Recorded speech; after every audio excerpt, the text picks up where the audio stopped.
Ito, simplihin lang natin na. So, ang isip nyo lagi, pag magpapatakbo, naka-biting point. Tama.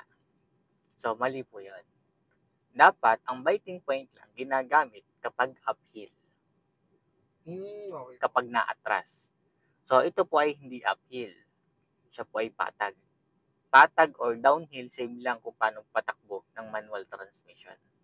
So, kapag downhill or patag, tanggal na po ang brake. Si clutch, angat na dahan-dahan. Doon sa natakbo, stop muna doon. Pag nawala ang vibrate, saka tanggalin si clutch. Saka magkagas. Gets nyo pa? So, yung ginagawa nyo, yung pang uphill po yun. Okay pa, stop muna po ulit. Kaya kayo namamatayan. Kasi naghahanap lagi kayo ng biting point ay hindi naman naatras. Okay, ganito po ang simpleng pagpapatakbo ng isang manual transmission sa patag or downhill. Kung magtatanggal ng clutch kapag tumakbo at nawala yung vibrate. Okay pa? Huwag niyong hahanapin kung hindi man naatras.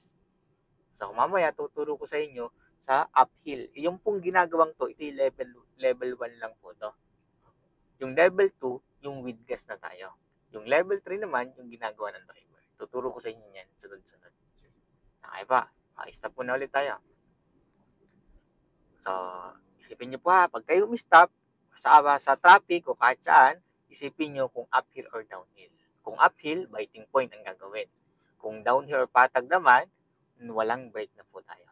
Kalahati na lang si clutch, tumakbo, na wala ang vibrate, tanggal, saka magkagas.